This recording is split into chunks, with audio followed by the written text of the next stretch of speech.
What's going on YouTube? Thank you for clicking on this video. Today we'll go over Sekiro Shadows Die Twice, the game that's been developed by FromSoftware games, also known as the folks who worked on the Bloodborne games, the Dark Souls games, and the most recent and popular one, Elden Ring. With that being said, if you're somebody who's played any of those games before, or if you're someone who's never picked up a FromSoftware game ever, make sure to stick around, because by the end of this video we'll answer the billion-dollar question. Is Sekiro worth getting in 2022, even 3 years after its release date? And did it actually deserve Game of the Year in 2019? Spoiler, yes it did. So lay back, grab some snacks, and let's get it.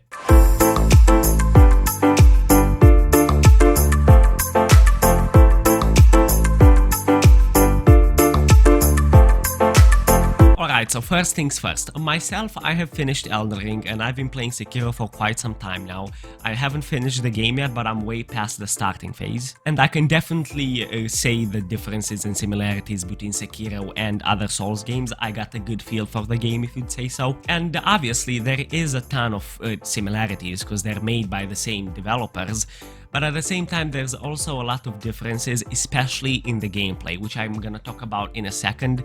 First thing I want to touch on, though, is the visuals and graphics. So regarding realism in graphics, Sekiro is nothing out of this world. I'd say that it has this old school visuals to it, but the thing that really attracted me were the visuals, and most importantly the art style of the game. Everything from bosses to enemies, nature, weather looks incredible. Compared to something like Elden Ring or Dark Souls, this game is nowhere near as dark. Like, the whole atmosphere and vibe of Sekiro is way more alive, the surroundings seem way more colorful, if that makes sense.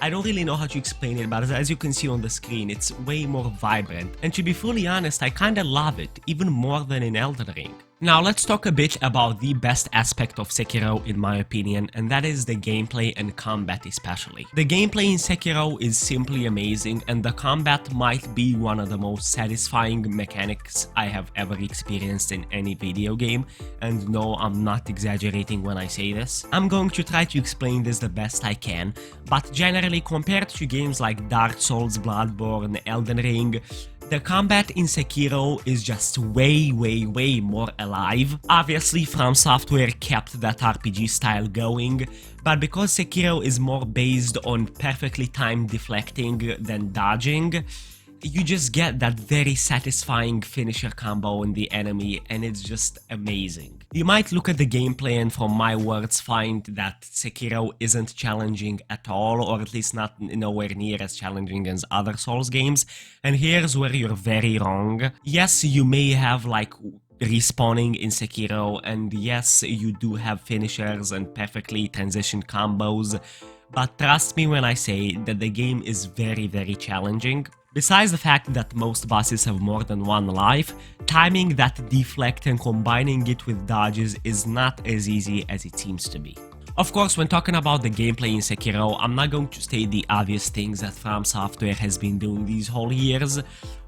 Difficult bosses, different enemies depending on the area you're at, leveling up, all that stuff, you know what I mean? But, and the big but here, Sekiro compared to other Souls games tends to be more linear, in a sense that you don't have as much freedom in the game as you'd have playing Elden Ring, for example. For most of the time, you do have a main path you have to stick to.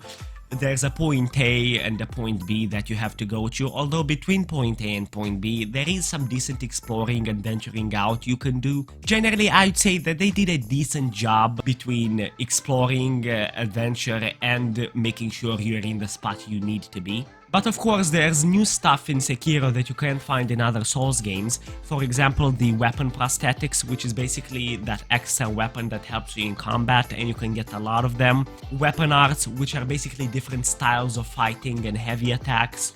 And the big improvement from other FromSoftware games is the Stealthy Combat. It is way better developed if you ask me, with sneaky attacks and better hiding spots. This goes without saying that in Shadows Die Twice you have a lot of control of your own combat. Basically, dying from a boss 99% of the time doesn't feel like bullshit, and usually you do have that realization moment when you should have used a different ability, a different move, should have deflected on time, and stuff like that. We all know how Souls games are. You get abused by a boss and try over and over and over again. And Shadows Die Twice has that, but it kind of brings it to another level. For every new try you do, you have to use your brain differently and know the in-game mechanics in and out. To sum it all up for you, in Sekiro Shadows Die Twice, not only you are a badass, but you learn to be more of a badass the more you play, the more you master the buttons, the mechanics, the timing, etc. And now that we reached the end of the video and I gave my thoughts on the game, I wanna hear your guys' thoughts. What do you guys think about Sekiro? Did this video convince you to get it? Did you make up your mind yet?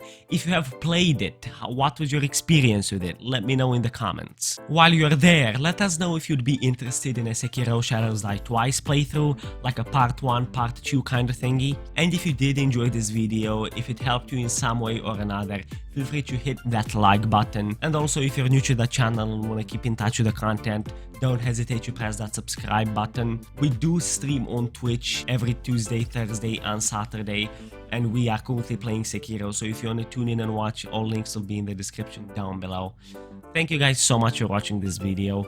Have a good rest of the day or night. Much love, and peace out.